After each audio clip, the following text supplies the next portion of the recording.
Hey, I'll continue with this conversation of being a dismissive avoidant. I'd like to say that my view or stance of understanding that inherently the anxiously attached person who believes that they love you, who have this obsession over you, the way that I view that as not love is true the majority of the time. And what am I going to do to that logical viewpoint? I'm going to dismiss it. What that person may call love is obsession or projection. It could be idealization of some kind. And I know for a fact that these people do not love me because they do not know me. To love is to be seen. Isn't that what someone said?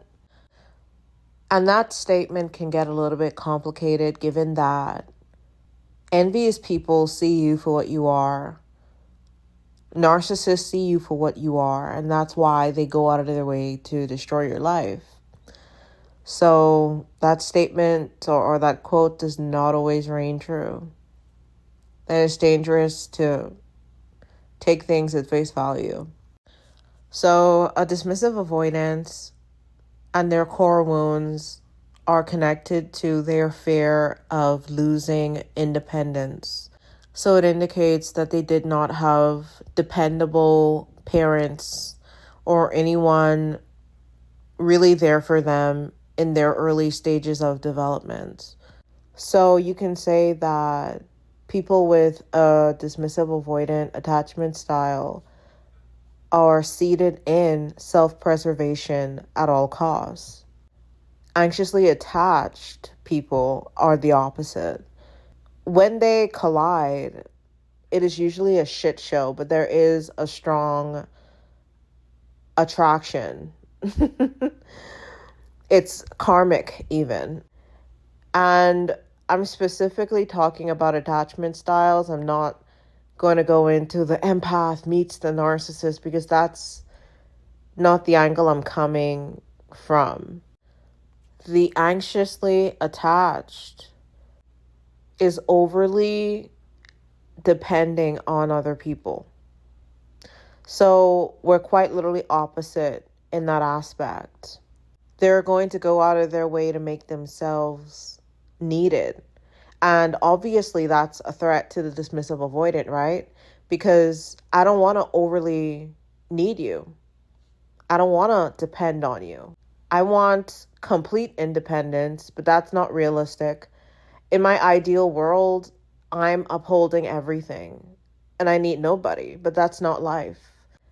The reality is we all have our roles to fit. And if I can fit a few roles as best as I can, that's good enough for me at this point. But because anxiously attached people, they do behave like empaths and they go out of their way to give and essentially manipulate people into needing them.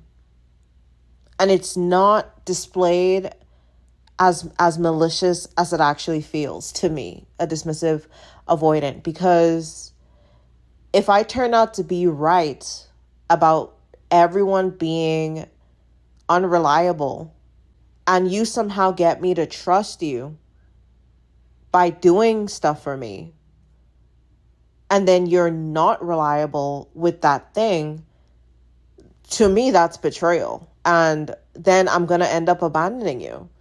And I know you can't uphold a role consistently. We're not machines. But I can see how an incident like that could totally make me lose trust in you, even if it's not your fault or it's not well intended. Because if that's my core wound as a dismissive avoidance, to me, you're my enemy and you're reinforcing my trauma. I definitely see how a lot of platonic, Jesus, every time you say that, people think you're sleeping with somebody. But I can see how friendships have gone to shit the moment someone doesn't follow up on their word, or they don't show up when they promise to. The moment someone has done that to me in my life, I have cut them out and I've not looked back. And I definitely stressed out a lot of people because I had no leniency for their mistakes or them being human, because it triggered me so bad.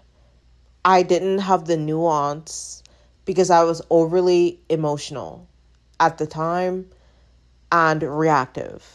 And my reaction was to cut you off and go ghost, because I did not have the patience nor the privilege of doing anything else at the time. So anxiously attached people, they need constant validation. And I would give it to them. I would. Because in my mind, if you're willing to do this for me, like show up, I'll do that. It's an exchange. But it would exhaust me to no end. I can't maintain that. You can never truly maintain an unhealthy way of interacting with one another. If you're unhealed, that's just what's going to happen. And I found that with any kind of relationship, because those people weren't exactly healing, attempting to fix that it could not be maintained into the near future. So I cut it short to reduce pain on my end as well as theirs, but mainly for me, of course. And I honestly believe that that's very reasonable. The attachment style is a wound, but everything I did was within reason. But, then there comes the aspect of overly criticizing people as a means to maintain emotional distance from them. I'm also very guilty of that. I would call it analyzing. Me personally, I'm very accurate the majority of the time, so I don't feel bad about this in particular. But yeah, I've been way too harsh with people. I've been way too... It almost seems like icy cold. I guess like I was called a lot of things like heartless harpy, cold, like a lot of things implying that I just had no fucking soul. And it's just not true. It's just not true. I'm behaving that way because the way that these anxiously attached people behave is actually insidious. But it is more accepted than my attachment style, and that's what pisses me off, because they're more willing to accept the side of someone who's very emotionally dramatic and very clearly wounded. I didn't inflict those wounds.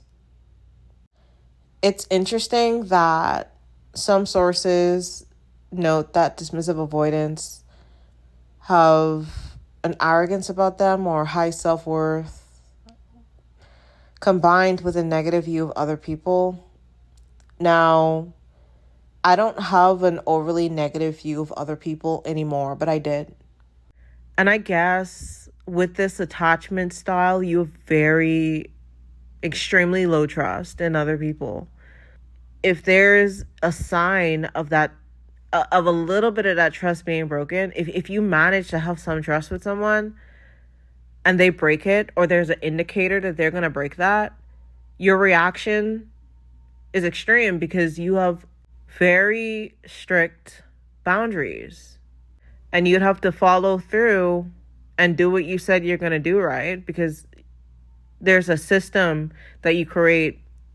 You can't break your own rules. You can't break your own trust because you're the only one you can depend on. And it isn't a perfect system because I've met other dismissive avoidants whom I fell out with, who betrayed me.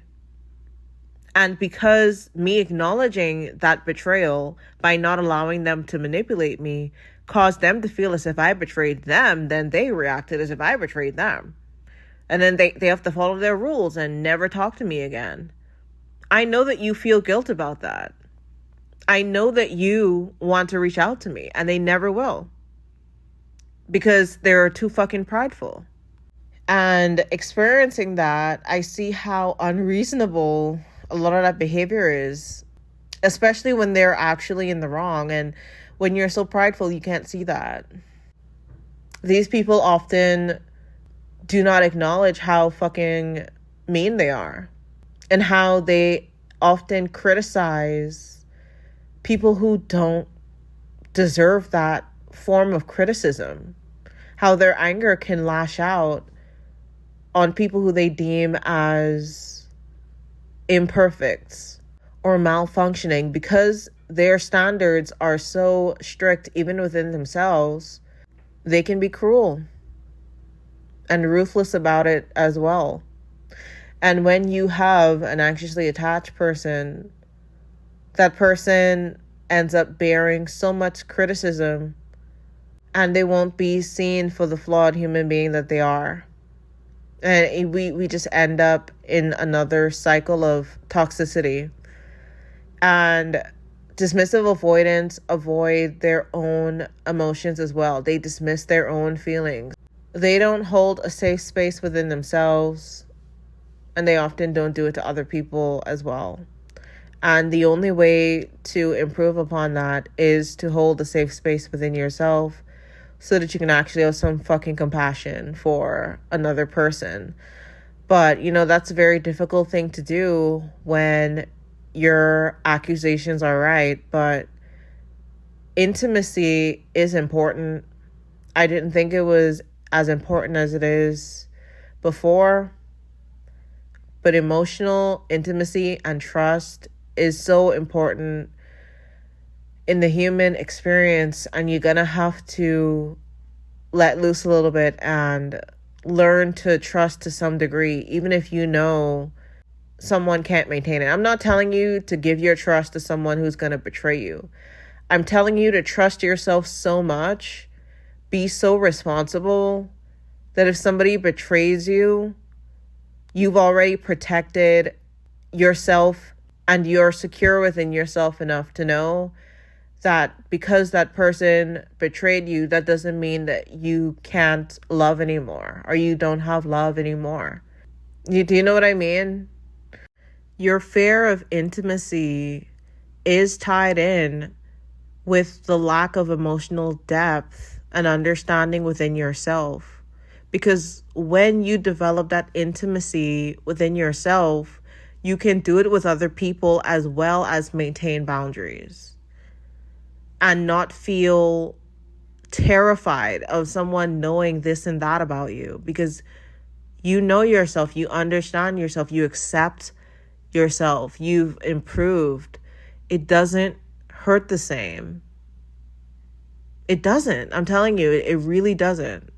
If you extend the emotional helping hand without having that internal acceptance and understanding, you're going to resent those people deeply.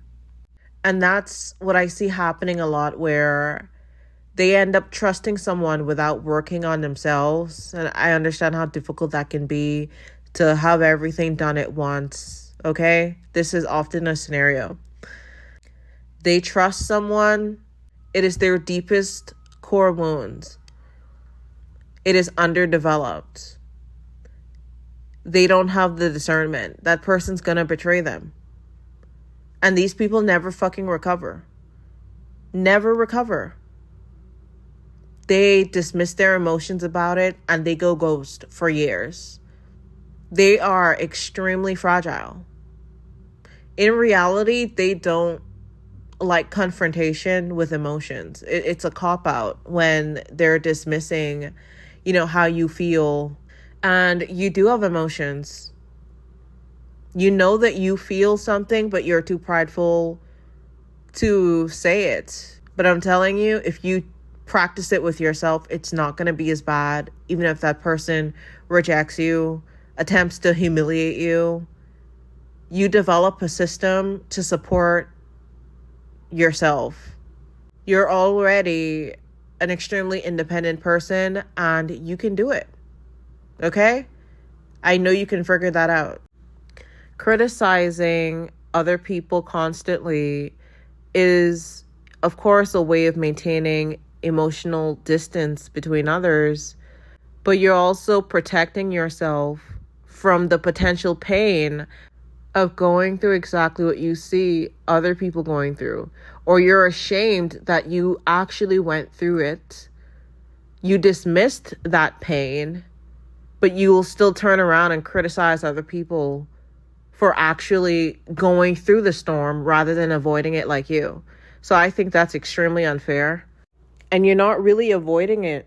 You're not avoiding anything because you're still in pain. Hence the need for them to be so hurtful and mean. You're in a lot of emotional pain and you refuse to admit it. That looks exactly like narcissism, especially when you decide to project that very same criticisms that you give yourself onto other people who don't need that. But because they process almost nothing, they're emotionally immature and underdeveloped, it can literally look like narcissism. And you should treat it like it's narcissism anyway, because they're almost there. If someone is this unhealthy, they're gonna hurt you or leave scars on you just like a narcissist would. So for the love of fucking God, do not do it. Don't do it with anybody who's unhealed. If you're unhealed, don't date. That other person is not going to heal you.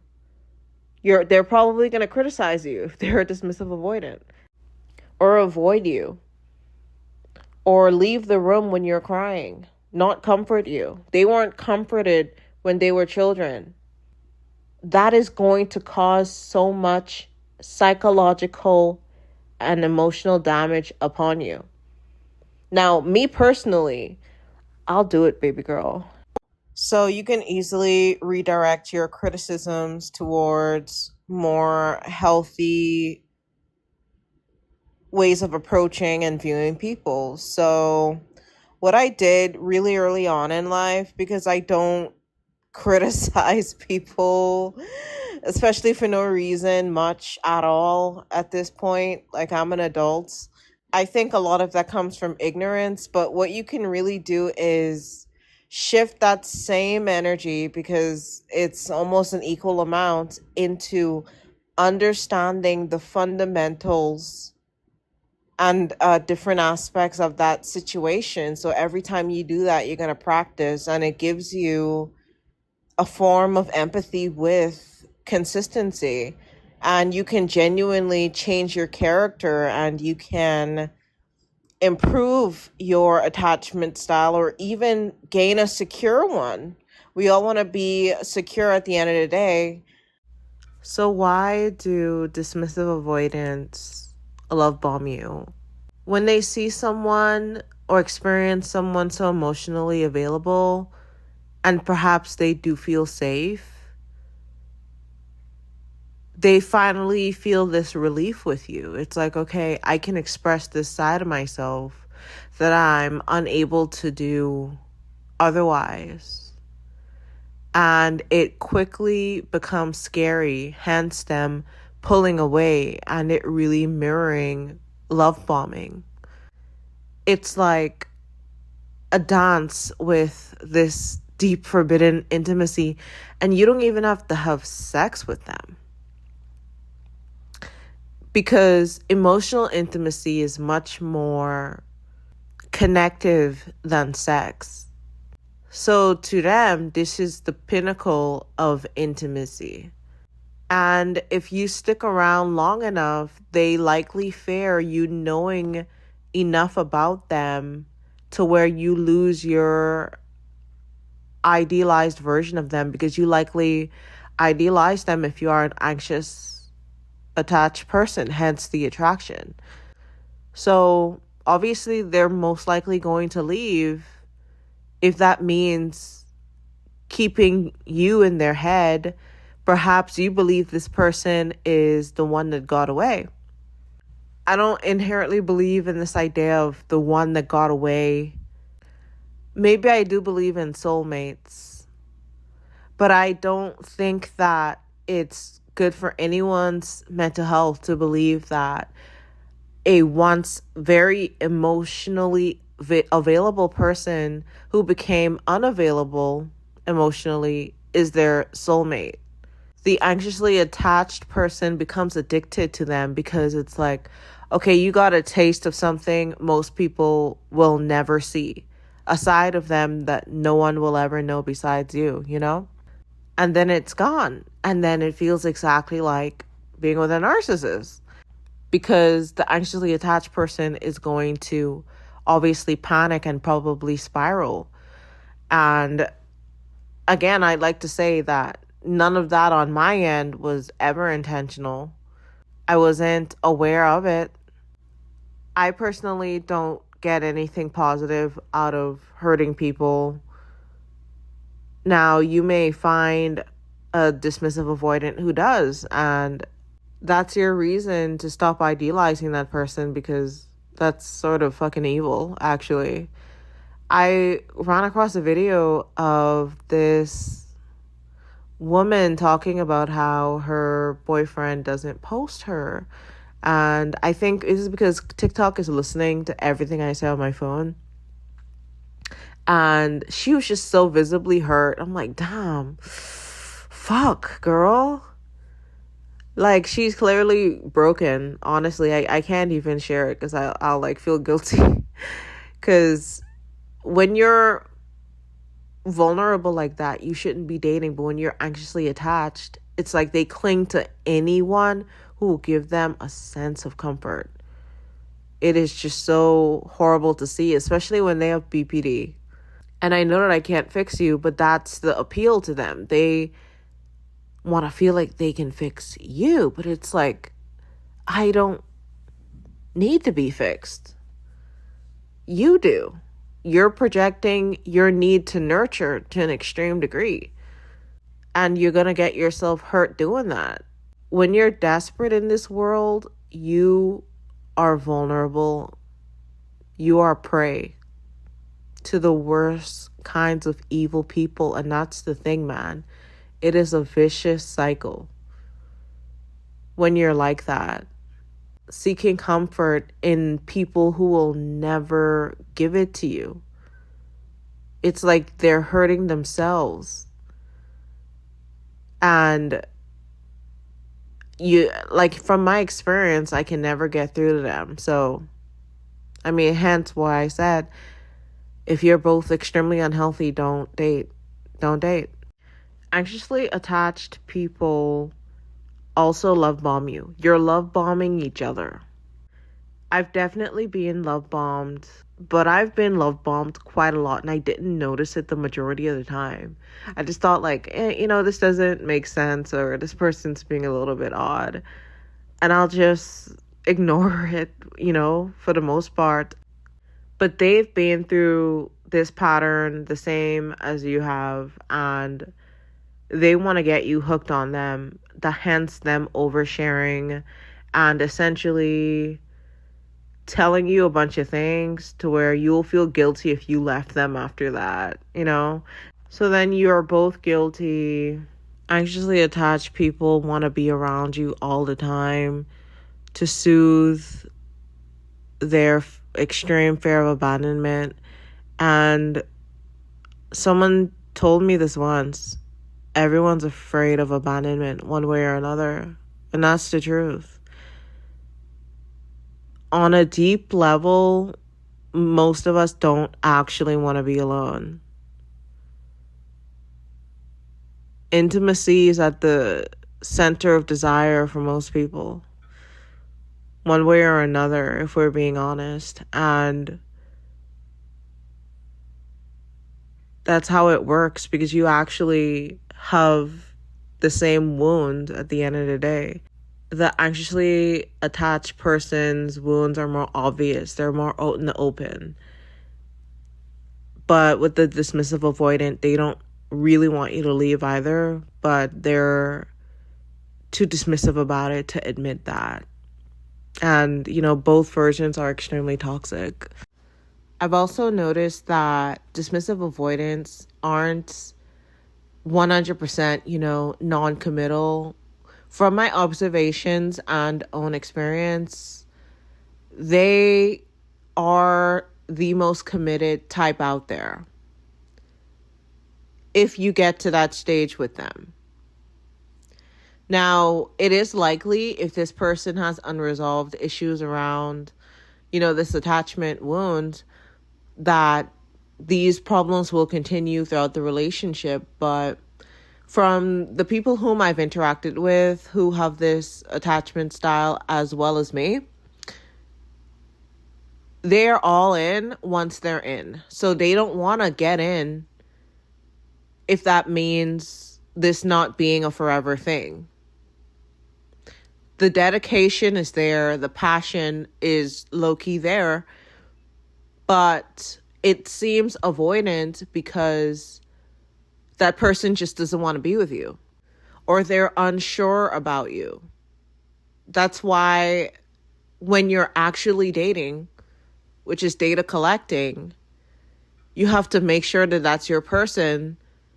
Because if you invest too much of your, money, energy, time, you can't get that stuff back. I mean, you can get money back, especially if you're a smarty pants, like the fucking ones I've met. But hey, you can't get a lot of time back and you're going to accumulate a lot of damage, but it's not realistic to expect that you're going to have everything figured out if you find the right person. I think maturity is understanding that you have to heal to a degree, but some of that you're genuinely have to gonna talk to each other about and work through it as you go. And that's just life. Life isn't perfect and you have to pick your battles. And when you're in a relationship with someone, it will expose a lot of areas you weren't aware of. And that happens to everyone. So let's be real about it, and I will continue to push that I am not talking about situationships or these crazy games that people play with one another. I'm just being real here. If you have genuine love for someone, this is just life. You can't avoid all of it. You can't run forever. If you really want that intimacy, you can't keep running. You have to have some discernment because there are people who will hurt you and getting hurt is inevitable. The person that you love is going to hurt you unintentionally. Someone who doesn't love you is going to hurt you intentionally, Just like I never meant to hurt people, I've hurt people. And I didn't know that I've hurt people. Or people have told me that I've hurt them and I didn't believe them. Again, being a dismissive avoidant because it didn't make sense to me. Didn't have the fucking emotional intelligence. And now I do and I'm like, holy fuck. I'm so sorry. I didn't know that people were attached to me. Under the circumstance that the dismissive avoidant doesn't love you and you feel very unloved by them, you feel rejected as an anxiously attached individual, that is simply because your very existence traumatizes them as well as their existence traumatizing you. So when you're essentially pitying them because you think they're so sad for the way that they cope, you're not loving that person. Pity is not love. They don't want your pity. I've noticed that a lot of anxiously attached people have this attitude where they're like, poor you, let me love you back to life in the way that you never were, thinking that that's the way that they actually need to be loved. There's a difference between how people want to be loved and need to be loved, and it's often misunderstood because the anxiously attached person is projecting what they think that person wants, and that's not what that person really wants or needs. I just know that what they don't need is pity. So you not respecting that person is part of the reason why they may not ever truly open up their heart to you. Because what do they get besides something negative? The dismissive avoidant would be quick to resent you for attempting to allow them to display or express their emotions through you. Because what do they fear? Loss of independence. And if you're overshadowing them, which it often seems like, through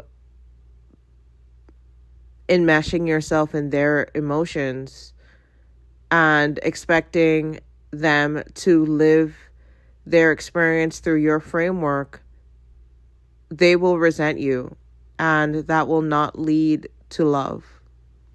Again, I'm just telling you how it works. I'm being quite hands-off here. This is just, I don't know, backyard psychology, my observations. Anyway, hopefully that's the last thing I have to say right now. It is 6 a.m. I gotta go. So, you take care. Sayonara.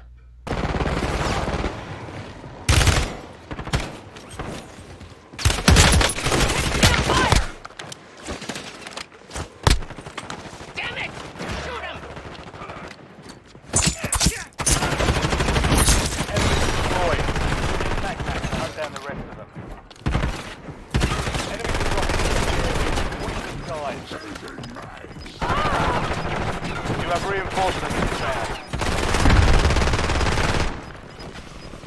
inbound. Be advised, resurgence is